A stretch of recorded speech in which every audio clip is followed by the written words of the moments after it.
하나님 말씀 찾아보겠습니다. 구약 사무엘상 26장 1절에서 12절입니다. 구약 454쪽 전후에 있습니다. 사무엘상 26장 1절에서 12절까지입니다. 교독하겠습니다. 10사람이 기브아에 와서 사울에게 말하여 이르되 다윗이 광야 앞 하길라 산에 숨지 아니하였나이까 하매 사울이 일어나 십광야에서 다윗을 찾으려고 이스라엘에서 택한 사람 3,000명과 함께 십광야로 내려가서 사울이 광야 앞 하길라 산 길가에 진친이라. 다윗이 광야에 있더니 사울이 자기를 따라 광야로 들어옴을 알고 이에 다윗이 정탐꾼을 보내어 사울이 과연 이른 줄 알고 다윗이 일어나 사울이 진친 곳에 이르러 사울과 네레 아들 군사령관 아브넬이 머무는 곳을 본즉 사울이 진영 가운데에 누웠고 백성은 그를 둘러 진쳤더라. 이에 다윗이 햇사람 아히멜렉과 스루야의 아들 요압의 아우 아비색에 물어 이르되 누가 나와 더불어 진영에 내려가서 사울에게 이르니 아비새가 이르되 내가 함께 가겠나이다. 다윗과 아비새가 밤에 그 백성에게 나아가 본즉 사울이 진영 가운데 누워 자고 창은 머리 곁에 땅에 꽂혀 있고 아브넬과 백성들은 그를 둘러 누웠는지라. 아비새가 다윗에게 이르되 하나님이 오늘 당신의 원수를 당신의 손에 넘기셨나이다. 그러므로 청하오니 내가 창으로 그를 찔러서 단번에 땅에 꽂게 하소서. 내가 그를 2번 찌를 것이 없으리이다 하니 다윗이 아비새에게 이르되 죽이지 말라. 누구든지 손을 들어 여호와의 기름 부음 받은 자를 치면 죄가 없겠느냐 하고 다윗이 또 이르되 여호와께서 살아계심을 두고 맹세하노니 여호와께서 그를 치시리니 혹은 죽은 날이 이르 또는 전장에 나아가서 사망하리라. 내가 손을 들어 여호와의 기름 부음 받은 자를 치는 것을 여호와께서 금하시나니 너는 그의 머리 곁에 있는 창과 물병만 가지고 가자 하고 다윗이 사울의 머리 곁에서 창과 물병을 가지고 떠나가되 아무도 보거나 눈치채지 못하고 깨어있는 사람도 없었으니 이는 여호와께서 그들을 깊이 잠들게 하셨으므로 그들이 다 잠들어 있었기 때문이었더라. 아멘. 아멘. 여러분, 제가 교회에 부임한 지 얼마나 된지 아세요 혹시? 오늘로 딱 4개월 됐습니다. 네, 그래밖에 안 됐습니다. 4개월. 제 입사 동기 장경 목사님, 저하고 동갑이었습니다. 근데 며칠 전부터 제 동생 됐습니다. 만 나이로 따지니까 네, 뭐 얼굴이 동안이니까 뭐 그렇게 슬플 일은 아닐 겁니다. 장경 목사님이 저한테 적일까요? 아군일까요? 한번 물어보세요. 야, 장경이는 너한테 적이니 아군이니? 저한테 한번 물어보세요. 이거 쉽지 않은 문제입니다. 이거 뭐 장 목사님하고 저하고 싸운 건 아니고요. 한번 물어보세요. 홍 전도사님한테. 홍 전도사님, 박 전도사님은 적이에요? 아군이에요? 아군일까요? 저는 600명 성도들을 상대하는 것보다 교육자실에 있는 6명 상대하는 게 더 어렵습니다. 그리고 그 사람들과 화목하게 2, 3년, 4, 5년을 사역하는 것이 더 어렵다고 생각을 하고 그게 더 중요하다고 생각을 합니다. 600명 성도 중에 반 딱 나눠서 1교구 성도들한테 사랑받는 것보다 교육자실 6명과 함께 화목하게 하는 게 담임 목사님한테 저는 충성하는 길이라고 생각이 됩니다. 사울에게 다윗은 적이었습니까? 아군이었습니까? 아군입니다. 근데 사울은 평생을 그렇게 충성스러운 아군을 적으로 알아서 지 인생 망가뜨리고 나라 망가뜨리고 온 영혼들을 성가시게 했던 것입니다. 여러분, 인생을 살면서 피아식별 잘못해서 이게 적인지 아군인지 구분을 못해가지고 나 망치고 저 망치고 살아가는 공동체를 망치는 일이 얼마나 많은지 모릅니다. 인정하시죠? 장경 목사님하고 저하고는 아군입니다. 자, 1절 보겠습니다. 1절 시작. 10사람이 기브아에 와서 사울에게 말하여 이르되 다윗이 광야 앞 하길라 산에 숨지 아니하였나이까 하매 여기 10사람들은요, 다윗과 같이 유다 지파 사람들이에요. 유다 지파. 같은 지파 사람이고 기름 부음을 받은 차기 왕이란 말이에요, 다윗이. 그런데 23장에서도 사울에게 밀고를 했고요. 이번에 또 두 번째 또 배신을 하고 사울에게 밀고를 해요. 사울에게 다윗의 위치를 주는 거죠. 유다 지파 그러면 하나님의 백성이에요. 하나님의 백성이라고 하면서 실제 살아가는 것은 너무나도 영악하고 사악하게 그렇게 세속적인 자들로 살아가는 거죠.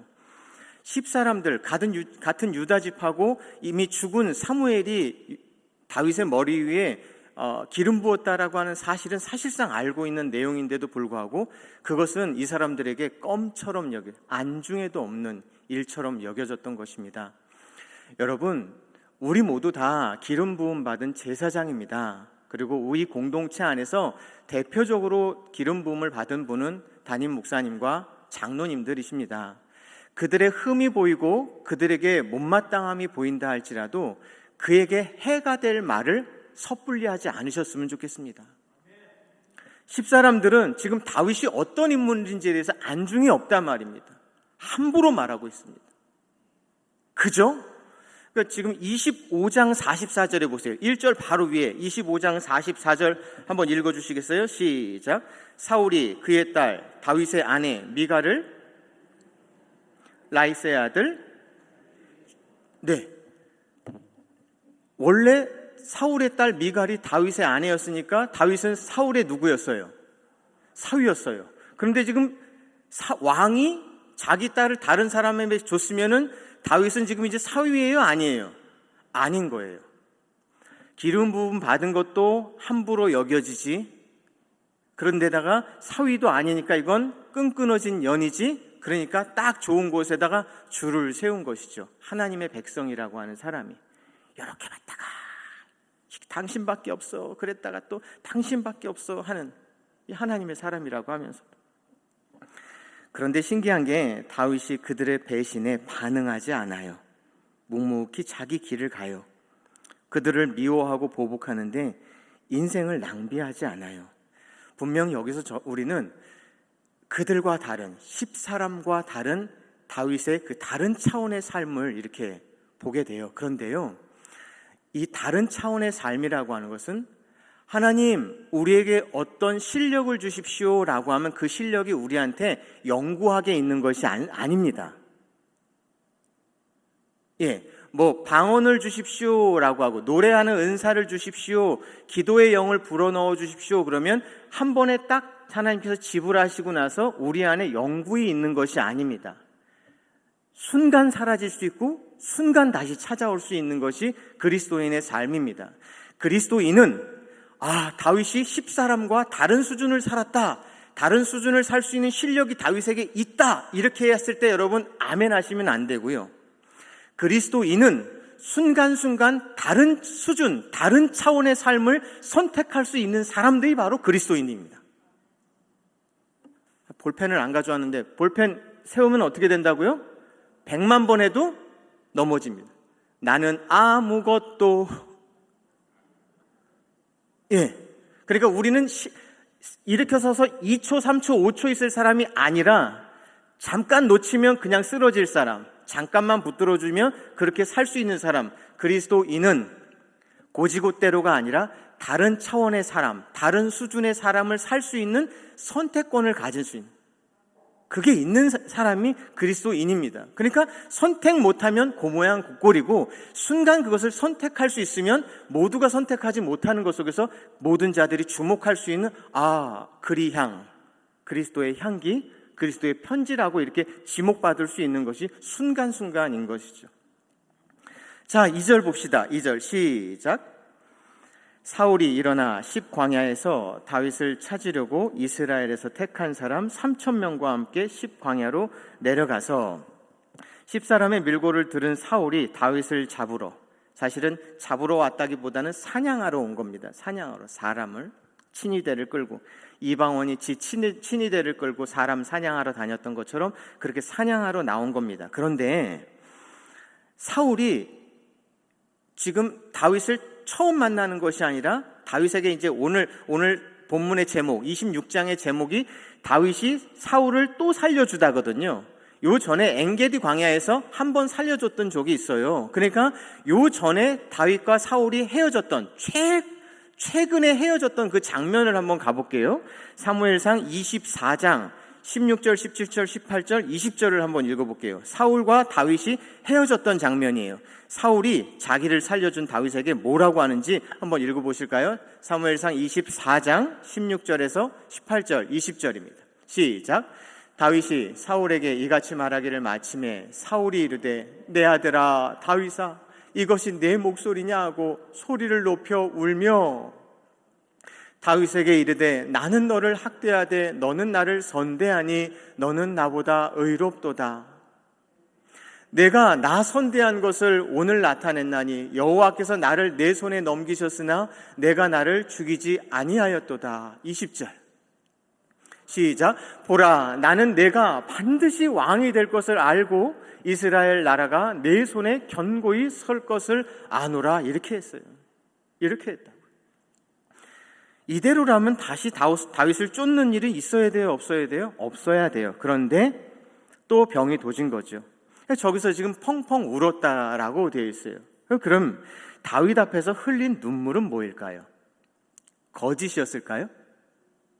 진심이었어요? 아, 진심이었어요? 계략이었어요? 아, 진심이었어요? 설교가 멈춰지네 그러면. 거짓은 아니었어요. 계략도 아니었어요. 눈속임도 아니었어요. 그냥 잠깐 후회한 거예요. 잠깐 후회한 거예요. 따라합시다. 후회와 회개는 구분하고 살자. 네. 후회에는 이게 따라와요. 누추하고 너저분한 핑계들이 따라와요. 근데 회개는 차마 말로 흐리지 않아요. 잘못했습니다, 목사님. 그런데 이건 후회예요, 회개예요? 후회. 잘못했습니다. 후회예요, 회개예요? 회개예요. 네, 이 사람은 지금 감정적으로 잠깐 후회를 한 겁니다. 진심으로, 네, 진심으로라고 해주죠. 자, 2절 다시 한번 볼게요. 한 번 더 읽어주세요. 시작. 사울이 일어나 십광야에서 다윗을 찾으려고, 이거 지금 잡으려고가 아니라 뭐 하려고 했어요? 방금 전에? 사냥하려고 이스라엘에서 택한 사람 3,000명과 함께 십광야로 내려와서. 중요한 질문 드리겠습니다. 지금 쫓는 자가 누굽니까? 쫓는 자는 누구예요? 쫓기는 자는? 예, 그렇게 대답하셨습니다. 자, 그런데 3절, 4절, 5절을 읽어보겠습니다. 그 지금 쫓기는 자 다윗이 뭘 하나 한번 3절, 4절, 5절 읽어볼까요? 3절. 사울이 광야 하길라 산 길가에 진친이라. 다윗이 광야에 있더니 사울이 자기를 따라 광야로 들어옴을 알고. 4절. 이에 다윗이 정탐꾼을 보내어 사울이 과연 이룬 줄을 알고. 5절. 다윗이 일어나 사울이 진친 곳에 이르러 사울과 넬의 아들 군사령관과 아브넬이 머무는 것을 본즉 사울이 진영 가운데 누웠고 백성은 그를 둘러 진쳤더라예요. 쫓는 자는 누구? 사울. 쫓기는 자는 다윗. 그런데 여유롭게 지금 다윗이 뭘 하고 있냐면 사울의 진영을 살피고 있어요. 쫓기는 자가 살피고 있어요. 근데 가만 보니까 이게 추격진이 아니야. 누구를 추격하려고 하는 추격의 진영이 아니라는 거예요. 저는 대학교 다닐 때, 중학교 때부터 대학교 때까지 진짜 싸움 정말 많이 하고 살았습니다. 딱 싸우려고 할 때 제일 먼저 파악해야 되는 게 뭔지 아세요? 걔의 왼발이 앞으로 나와 있나 오른발이 앞으로 나와 있나를 먼저 알아야 됩니다. 걔가 왼손잡이인지 오른손잡이인지를 알아야 됩니다. 걔의 턱이 약한지 가슴이 약한지 하체가 약한지를 봐야 됩니다. 그리고 걔의 관절이 굵은지 관절이 가는지를 확인해야 됩니다. 관절이 굵은 사람하고 가는 사람은 근접해서 싸워야 되는지 아니면 떨어져서 싸워야 되는지를 파악하기 위해서입니다. 그런데 그렇게 파악하다가 진짜 싸우지 말아야 될 사람은 누구냐면 지금 석재수 장로님처럼 저렇게 실실 웃는 사람. 이 사람하고는 싸우면 안 됩니다. 싸우려는 절체절명에도 웃고 있는 사람한테 싸움을 거는 것은 그거는 미련한 곰탱입니다.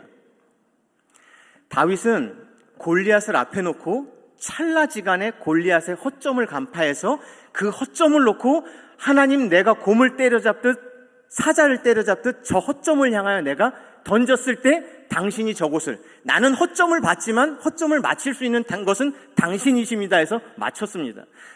다윗이 지금 사울의 진영을 가만히 보니까 이게 추격진이 아니라 방어진인 것이죠. 사울이 지금 인내 장막을 치고 있는 거예요. 왜냐하면 바로 앞에 24장에서 엔게디 광야에서 응가하러 들어갔다가 죽을 뻔했거든요. 다윗이 갑자기 뒤에서 들어왔다가는 또 어떻게 돼요? 그러니까 지금 쫓으러 나왔는데 두려우니까 뭘 치고 있어요? 사람으로 겹겹이? 자, 그럼 여기서부터 다 뚫고 들어가면 이겨? 못 이겨. 지금 여기서 제일 허점은 누구야? 사울이 허점인 거죠. 그러면 사울만 만나러 들어가면 이 3천은 그냥 폭삭인 거죠. 그래서 뭘 계획하나 보시죠. 6절입니다. 자, 진영은 다 살폈습니다. 6절 시작. 이에 다윗이 햇사람 아히멜렉과 스루야의 아들 요압의 아우 아비새에게 물어 이르되 누가 나와 더불어 진영에 내려가서 사울에게 이르겠느냐 하니 아비새가 이르되 내가 함께 가겠나이다. 적진으로 이제 잠입을 계획해요.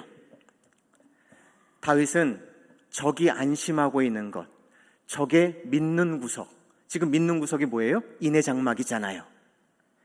이야, 이것만 뚫고 들어가면 하나님의 하나님 되심은 확실하게 보여줄 수 있다. 와, 믿음의 사람은 이런 것 같아요.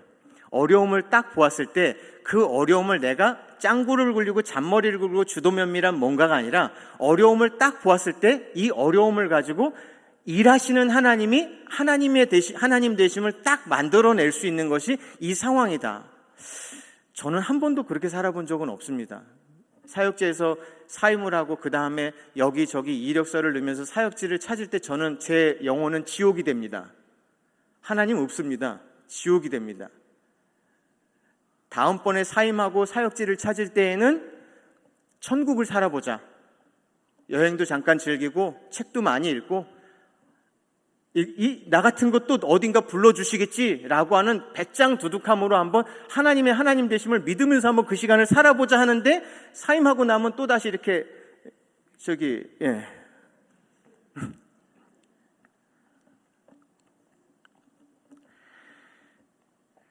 다윗은 적이 안심하고 있는 적의 믿는 구석, 사울을 둘러친 인내 장막을 오히려 하나님의 하나님 되심을 확인하는 적의 허점으로 본 것입니다. 그래서 먼저 리더인 자기가 침투하기로 한 것입니다. 여기서 우리는 두 지도자의 극명한 차이를 확인하게 됩니다. 불안한 나머지 부하들을 인간 보호막으로 사용하고 있는 사울과 가장 위험한 적진으로 자기가 앞장서서 이 위험을 타개하겠다고 하는 다윗을 보게 되는 것이죠. 자, 7절 읽어주시죠. 시작. 다윗과 아비새가 밤에 그 백성에게 나아가 본즉 사울이 진영 가운데 누워 자고 창은 머리곁 땅에 꽂혀 있고 아브넬과 백성들은 그를 둘러 누웠는지라. 잠입에 성공해요? 실패해요? 성공했어요. 잠자는 머리맡에 갔어요. 거기를 환히 들여다보고 있어요. 사울이 누워있는 천막 아니에요. 자, 방금 전에 여쭈었습니다. 지금 쫓고 있는 자가 누구라고 그러셨어요? 쫓기는 자가 누구예요? 지금 다시 물어볼게요. 지금 쫓는 자는 누구예요? 쫓기는 자는 누구예요? 성경은 이야기하고 싶은 거예요. 지금부터 쫓는 자와 쫓기는 자의 자리가 역전되었다고. 다윗 안에 하나님이 살아나시자 하나님은 죽은 적이 없는데, 하나님은 저한테서 한 번도 돌아가신 적이 없는데 사표 딱 쓰고 나서 잠깐 임지가 오리무중이 되면 제 안에서 하나님은 안 살아 계세요. 그냥 돌아가서 계속 죽어 계세요. 그러다가 임지가 돼갖고 면접을 보고 허락합니다라고 하잖아요. 그러면서 하나님이 여기서 살아나셔갖고요 막 설교 준비하고 있어요. 부임하자마자 설교 기가 막히게 한 편 해야겠다. 다윗 안에 하나님이 살아나시자 다윗의 마음이 하나님에 대하여서 살아나자 관점이 바뀌고 해석이 바뀝니다. 더 이상 자기를 쫓기는 자의 자리에 두질 않고 있습니다. 다윗의 눈에 사울 무리는 그저 누운 자들, 잠자는 자들에 불과합니다. 여러분, 기도에 보람이 있어요. 여러분들 오늘 기도하러 오셨는데요. 기도의 보람은 해결이 아니에요. 기도의 보람은 따라합시다. 해소다. 하나님의 평강이 너희 마음과 생각을 지키시리라 라는 말은 뭐냐면, 옛날 이 양변기 말고 좌변기 있잖아요. 이렇게 화장실에 용변 보고 줄을 이렇게 쭉 당기면 시원하게 내려가는 것처럼, 그렇게 되는 것처럼 앞에 사건과 상황은 그대로 있는데 그것에 대한 내 찌푸려진 미간, 그래서 저것 때문에 어찌할 바를 몰라갖고 전전긍긍하고 조마조마하고 댕댕거리고 있는 내 마음의 염려가 쓱 해소되는 것이 바로 기도의 보람이에요. 절대 해결이 기도의 보람이 아니에요. 기도의 보람은 해결이 아니다. 뭐라고요? 염려의 해소예요. 다시 한번, 기도의 보람은 해결이 아니라 따라합시다. 해석이다. 네, 관점의 변화가 돼요. 관점이 똑같은 것을 보고 있는데 쫓기는 자가 안 된다니까요. 쫓는 자가 된다니까요. 상황은 그대로 있다라고 하니까요. 기도의 보람은 해결이 아니고 뭐라고요? 해소다. 기도의 보람은 해결이 아니라 뭐라고요? 해석이다. 관점의 변화다. 하나님이 살아계실 때만, 하나님이 볼펜을 붙들고 계실 때만, 이게 전제예요. 다윗 안에 기도를 해갖고 해결해달라고가 아니라 내 마음을 해소시켜주세요라고 아무리 기도해봤자 안 된다고요. 다윗이 하나님께 얹어 기대어 있는 상태에서 문제를 보게 되면 그렇게 된다고요. 그러니까 기도는 주문이 될 수 없어요. 기도는. 이렇게 다윗 안에 하나님이 살아나시자 다윗의 관점이 변하고 해석이 바뀌어요. 자리가 바뀌어요. 그런데 이제 안타까운 것은 사울인 거죠. 사울. 3절에서 5절 한번 보세요. 제가 읽을게요. 사울이 광야 앞 하길라 산 길가에 진친이라. 다윗이 광야에 있더니 사울이 자기를 따라 광야로 들어옴을 알고, 이에 다윗이 정탐꾼을 보여 사울이 과연 이른 줄을 알고 다윗이 일어나 사울이 진친 곳에 이르러 사울과 내레 아들 군사령관 아브넬이 머무는 것을 본즉, 이렇게 돼 있어요. 지금 누구의 시선이에요? 누가 지금 보고 누가 알고 누가 봤다고 하는 거예요? 다윗의 시선이에요. 그런데 이건 사실은 누구의 시선이냐면 하나님의 시선이에요. 하나님의 시선이에요. 어리석은 인생은요, 하나님이 자기를 절절절절절절절 따라다니면서 자기의 볼 꼴 못 볼 꼴을 다 하나님이 간파하고 계시는데, 어리석은 자는 고작 자기의 욕망만 쫓겨서 나를 바라보고 계신 하나님의 시선을 전혀 눈치채지 못하고 살아온 사람들이 어리석은 거죠. 하나님도 알고 다른 사람도 알고. 저는 사역하면서 이런 생각이 들어요. 하나님은 저 아세요. 그리고 여러분들도 제가 어떤 인간인지 아세요. 근데 제가 지금 무슨 짓을 하고 있는지, 저게 신방을 하면서도 어떤 마음보따리로 신방을 하는지, 저게 설교를 하면서도 어떤 마음의 태도로 설교를 하는지 여러분도 아신단 말이에요. 지내보시면 알아요. 여러분도 영적인 존재, 나도 영적인 존재.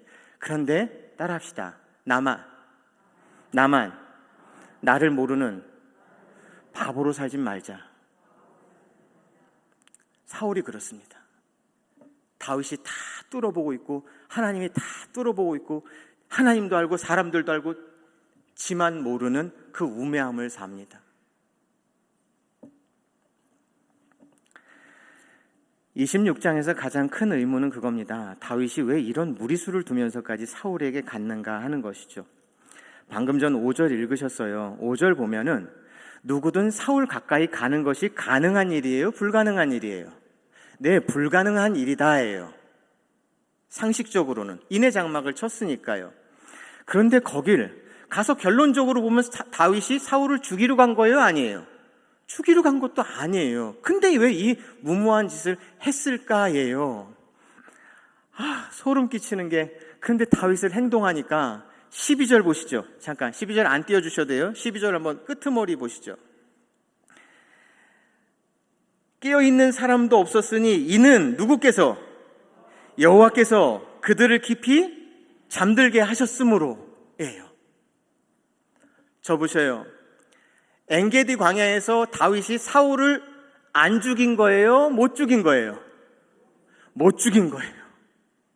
나발 사건을 통해서 발끈한, 내 마음 같지 않은 저런 놈은 당장 목을 쳐 죽이겠다고 해서 칼차 하면서 평안을 3번 빌었던 것을 싹 지워버리고 그냥 그 집안에 오줌을 벽에다 싸는 놈들은 다 죽여버리겠다고 했던 나발이에요.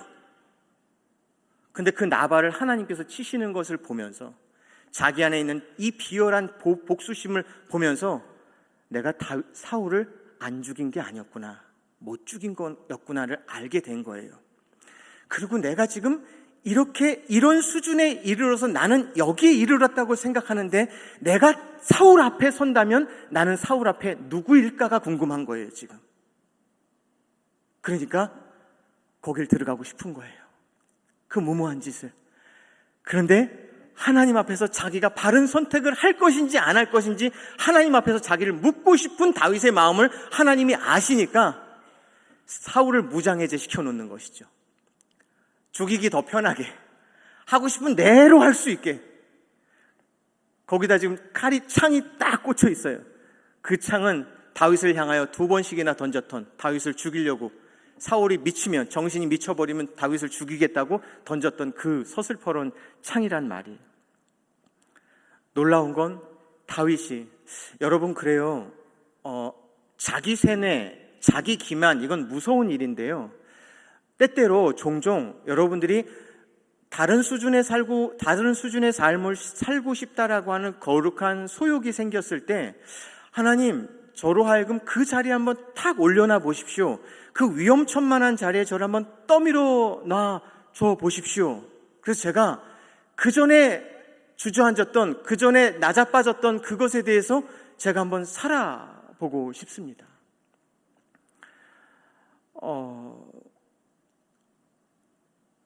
한 7, 8교회를 다녀보면서 담임 목사님들을 만날 때마다, 첫 번째 설교 때도 그런 말씀드렸지만, 왜 내가 이분을 만나게 됐을까 하면, 한 2, 3개월 지나면 그 안에 내가 있어요. 그 안에 내가 있어요. 지금 이 시간에 얘기할 수는 없지만, 다윗 안에 사울을 찾아드리려고 하면요, 한 30분 설교해야 돼요.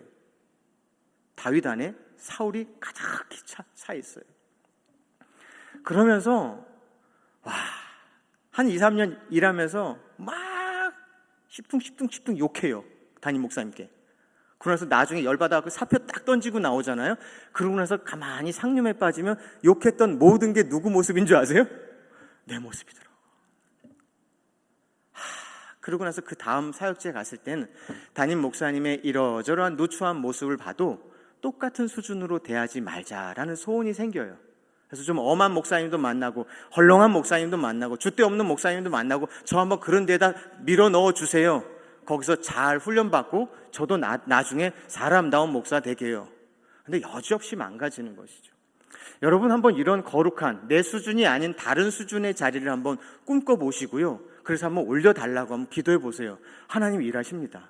하나님 일하십니다. 이렇게. 자, 그리고 이제 하나님의 시험지, 2번째 시험지, 엔게디 광야에서 제공됐던 시험지, 죽이고 싶었는데 못 죽인 시험지, 요번에는 너 어떡할래 하면서 하나님이 시험지를 딱, 쌍둥이 같은 시험지를 딱 던집니다. 이렇게 물어보시는 거죠. 7절, 너 어떻게 할래? 너를 죽이려던 저 창까지 있네. 이때 붙들어야 될 게 이제 하나님 말씀이죠. 다윗이 지금 하나님의 마음에 합한 자가 되어 가고 있는 중이거든요. 그러면서 이제 8절에서 11절, 다윗과 아비새가 사울의 천막 안에서 대화까지 나눠요. 우리 8절에서 11절 한번 읽어보겠습니다. 시작. 아비새가 다윗에게 이르되, 하나님이 오늘 당신의 원수를 당신의 손에 넘기셨나이다. 그러므로 청하오니 내가 창으로 그를 찔러서 단번에 땅에 꽂게 하소서. 내가 그를 2번 찌를 것이 없으리다 하니, 다윗이 아비새에게 이르되, 죽이지 말라. 누구든지 손을 들어 여호와의 기름 부음 받은 자를 치면 죄가 없겠느냐 하고, 다윗이 또 이르되, 여호와께서 살아계심을 두고 맹세하노니 여호와께서 그를 치시리니 혹은 죽을 날이 이르거나 또는 전장에 나가서 망하리라. 내가 손을 들어 여호와의 기름 부음 받은 자를 치는 것은 여호와께서 금하시나니 너는 그의 머리 곁에 있는 창과 물병만 가지고 가라 하고. 사울이 다윗을 잡으러 왔습니다. 다윗이 무슨 생각인지 잠입을 결심하고 함께할 자를 차출합니다. 아비새가 따라 나섭니다. 목표는 적진의 심장부인 사울의 막사입니다. 잠입에 성공합니다. 눈앞에 사울이 누워 잠들어 있고 사울을 지켜야 하는 아브넬과 그의 병사들마저 깊이 잠들어 있습니다. 하나님께서 그렇게 하신 것입니다. 아담을 잠들게 하셨던 그 잠입니다.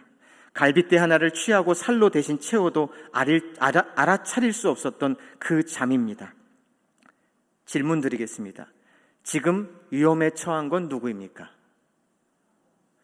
네, 사울이라고 지금 답변하셨습니다. 일단은. 그런데 잠든 사울 머리 곁에 뭐가 있느냐? 그의 창이 있습니다. 말씀드렸다시피 그의 창은 다윗을 향한 사울의 광적인 살이 그 자체입니다. 그 창을 본 다윗은 몸소리 쳤을 것입니다. 가만 보니까 아비새의 말 맞다나 하나님께서 이 상황을 제공하신 것처럼 보이는 것이죠. 성경에서 2라고 하는 숫자는 증인의 숫자입니다. 사람이 둘 나타나면 두 증인이 있는 것입니다. 사건이 2번 반복이 되면 이건 확실하다라고 하는 것입니다. 그러니까 이스라엘 사람들, 히브리 사람들 입장에서 2번이 반복된 이 데자뷰와 같은 사건은 분명히 필시 내게 제공된 사건이라고 믿어도 틀리지 않을 일이었습니다. 자, 다시 여쭙겠습니다. 지금 가장 위험한 사람은 누굽니까? 다윗입니다. 다윗입니다. 저는 여러분들이 이렇게 한 사건 속에서 정말 이 사람이 위험할까? 아니, 내가 위험한 거야를 볼 수 있었으면 좋겠습니다. 네. 미련, 곰퉁이 같은 걸 보면서 나가 삿대질하고 있는 내가 더 위험해지는 것을 볼 수 있는 게 신자입니다. 8절에 아비새는 이 기회를 하나님의 뜻으로 확신하며 다윗을 설득합니다. 여기요, 아비새가 설득하고 있는 게 뭔지 아세요? 다윗 안에서 일어나고 있는 싸움입니다. 아카시아 나무 잎이 믿죠? 사랑한다 안 한다, 사랑한다 안 한다, 사랑한다 안 한다. 여기 지금 다윗이 여호와의 기름 부으심을 받은 자를 2번을 얘기했잖아요. 이거죠. 사람이 왜 가슴이 2개인 줄 아세요? 저걸 죽여 살려, 미워해 사랑해. 와, 우리 가슴이 2개 있는데 우리는 어디로 꼬꾸라지면 되냐면 죽여 살려 하다가 우리는 항상 어디로 꼬꾸라지냐? 십자가로 꼬꾸라지고 성령으로 꼬꾸라지면 됩니다. 다윗이 지금 싸우고 있는 겁니다. 아비새의 설득은 한 사람이 그냥 설득을 얘기하고 있는 것이 아니라 지금 다윗 안에 이미 이거 2번째 사건이잖아, 이렇잖아 저렇잖아 하면서 옥신각신하고 있는 것입니다. 우리는 이런 순간이야말로 문제를 해결할 수 있는 절호의 기회라고 생각할 수 있지만 따라합시다. 우리의 이기심으로 하나님의 뜻을 함부로 해석하지 말자. 그러지 마세요. 자, 9절 10절 읽어주시죠. 9절 10절 시작. 다윗이 아비새에게 이르되 죽이지 말라. 누구든지 손을 들어 여호와의 기름 부음을 받은 자를 치면 죄가 없겠느냐 하고, 다윗이 또 이르되 여호와께서 살아계심을 두고 맹세하노니 여호와께서 그를 치시리니 혹은 죽은 날이 이르거나 또는 전장에 나가서 망하리라. 이게 무슨 말이냐면 다윗이 지금 하나님의 시간과 자기 자신의 시간을 속에서 싸우고 있는 것입니다. 저요, 설교 준비를 열심히 해서 어느 날 설교를 하고 가서 유튜브를 이렇게 가만히 들여다보고 나서요, 제가 설교를 한 게 조금 마음에 들잖아요. 그러면 무슨 생각 드는지 아세요? 기독신문이나 총신대학교 게시판이나 총회 홈페이지를 찾아가서 담임 사역지 난 데 없나 이거 찾아봐요. 바로 이때인가? 이런 거죠. 사역을 하다가 성도들이 사역자에게 저에게 반응이 좋다 싶고 뭔가 사역의 성과가 있다 싶어지면 이때쯤 나가면 되는 것인가? 다윗도 그런 것이죠. 지금 절호의 기회인데 이걸 내가 시마이에서 요 시간대로 내가 내 손으로 내 시간 결정 지을까? 아니면 더 기다려야 되는 하나님의 시간이 있는 건가? 네. 저는 오늘 가서 기독신문을 찾을까요 말까요? 그냥 한참 더 있다가 담임 목사님께서 소개시켜 주는 대로 가려고요. 또 아멘을 안 하시네. 다윗이 지금 그것을 하고 있는 것입니다. 여러분의 인생에도 이런 시간 있으시지 않습니까? 여러분이 이렇게 딱 마침표를 찍고 싶은 시간, 아니면 막연히 하나님을 더 기다려봐야 되는 것인지, 이게 우유부단함인지 참된 기다림인지 모를 그런 것이요. 상황이 절묘합니다. 그럴 때 붙들어야 될 것은 말씀입니다. 시편 105편 15절 띄워주시죠. 상황보다 앞선 것은 하나님의 뜻입니다. 읽어볼까요? 시작. 이르시기를 나의 기름 부음 받은 자를 손대지 말며 나의 선지자들을 해하지 말라 하셨도다. 상황과 진리 사이에서 여러분 뭘 선택할 거예요? 진리 선택하세요. 하나님의 시점을 선택하세요. 우리는 상황을 따라 삽니다. 그래서 쉽게 환경을 선택할 때가 있습니다. 그런데 다윗은 자신의 욕망을 하나님의 뜻으로 포장하지 않겠다는 겁니다. 큰 시험 중에 사울을 죽이지 않도록 다윗의 마음을 붙드신 분은 누구세요? 하나님이세요. 어떻게 해요? 나발 사건으로요. 다윗에게 나발 사건은 여러모로 충격적이었던 것이죠. 나발 사건을 통해 하나님의 보호와 갚아주심을 경험한 후 더는 사울을 두려워하지 않게 된 겁니다. 말씀으로 축복할게요. 여러분 크게 아멘 하세요. 문제를 해결하는 사람이 되지 마시고 문제를 해결받는 사람들이 되십시오. 네, 지금 다윗이 그렇게 지금 살고 있습니다. 문제를 해결하는 사람으로 살지 마시고 해결되도록이면 해결받는 사람의 자리에 서 계십시오. 다윗과 사울의 차이가 뭡니까? 다윗은 끊임없이 하나님을 통해 자신을 들여다보고 끊임없이 자신을 하나님의 뜻에 맞도록 빚어가고자 했던 사람입니다. 그래서 하나님의 음성을 계속 듣고 있었던 거죠. 물론 때로 놓쳤습니다. 나발에게 화가 나서 그를 단칼에 죽이겠다고 달려갈 때 그는 순간적으로 하나님을 놓쳤습니다. 그러나 아비가일이라고 하는 한 여인이 그에게 나타났을 때, 그리고 그가 기름 부음 받은 자라고 하는 것을 상기시켰을 때 그는 금방 하나님을 의식하는 자로 깨어났습니다. 다윗이 이번에도 사울의 목숨을 하나님께 맡깁니다. 상황이나 환경보다 하나님의 뜻이 우선합니다. 여러분, 하나님이 금하시는 것을 자꾸 해야 되겠다라고 생각이 되는 그것은 분명히 여러분들에게 오는 테스트입니다. 시험지입니다. 시험지. 엔게디 광야에서 죽일까 말까는요, 이미 하나님이 금하신 기름 부으심 받은 자를 죽이지 말라 그랬는데 다윗 안에 죽이고 싶은 마음이 있었던 거예요? 없었던 거예요? 있었던 겁니다. 있었던 겁니다. 그 있음을 하나님이 알고 그 상황을 제공합니다. 하나님 정말 무섭도록 우리를 믿으시는 것인지, 저는 이런 상황이 정말 치가 떨릴 정도로 하나님이 무섭습니다. 배신하고 이걸 하는데 그 배신할 상황을 주신단 말입니다. 그리고 이렇게 넘어질 것 같은데요. 이렇게 넘어질 것 같은데 여기 끝에 하나님이 이렇게 쪽집게를 이렇게 딱 붙들고 있는 겁니다. 딱 내 몸무게를 딱 버틸 정도의 힘으로만.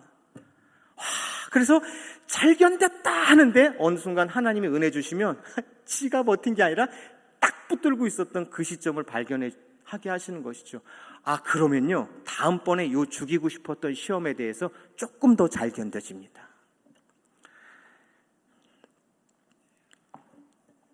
말씀을 맺겠습니다. 다윗은 이렇게 지금 하나님이 원하시는 지도자상을 갖추어 가는 중입니다.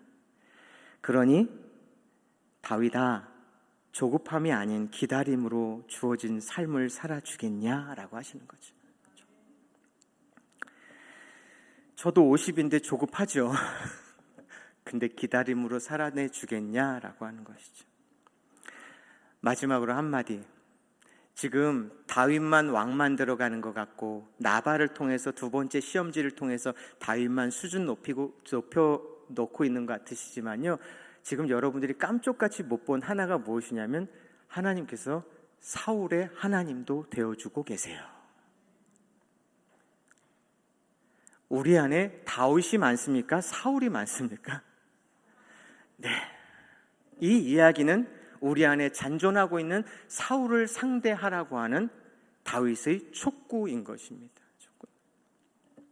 그래서 지금 저희가 첫 곡 부르고 싶은 것이 세상을 사는 지혜라고 하는 것인데요. 이 노래가 좀 낯선 곡일 겁니다. 그런데 가사를 가만히 들여다보시면요, 뉘우치고 있는 사울이 부르고 싶은 노래. 나를 살려놓고 계시는구나, 이 시간도. 그런 그런 가사가 담겨 있습니다. 함께 찬양하고 기도 올리도록 하겠습니다. 죄송합니다. 우리 먼저 함께 합심의 설교 마무리기도 하도록 하겠습니다. 띄워주시죠. 삶을 위한 마지막 기도 시작. 악원을 적으로 여겼던 사울과 그런 그를 끝까지 악원으로 대접하는 다윗을 보며 오늘 우리도 피하 식별에 실패하고 사는 건 아닌지, 그래서 하나님과 이웃을 아프게 하는 사울로 사는 건 아닌지 이제야 돌아봅니다.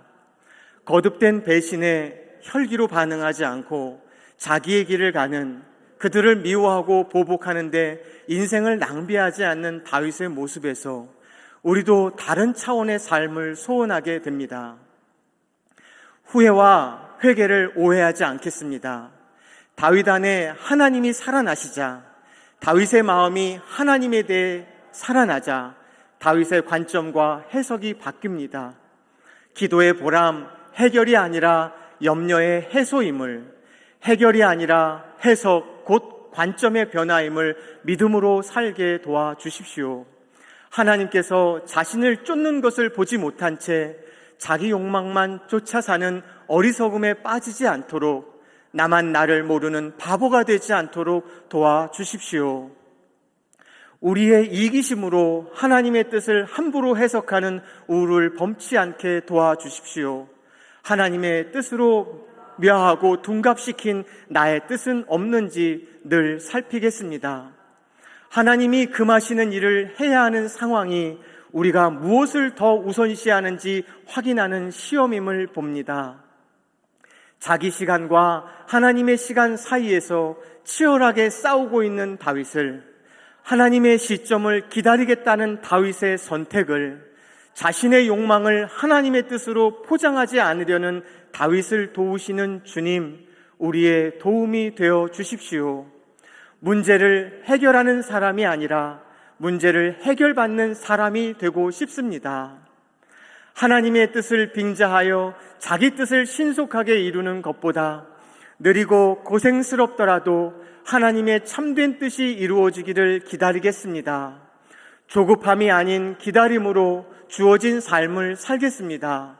오늘도 우리의 마음과 입술을 열어 기도, 하나님과의 그 맑은 소통을 이루게 도와주십시오.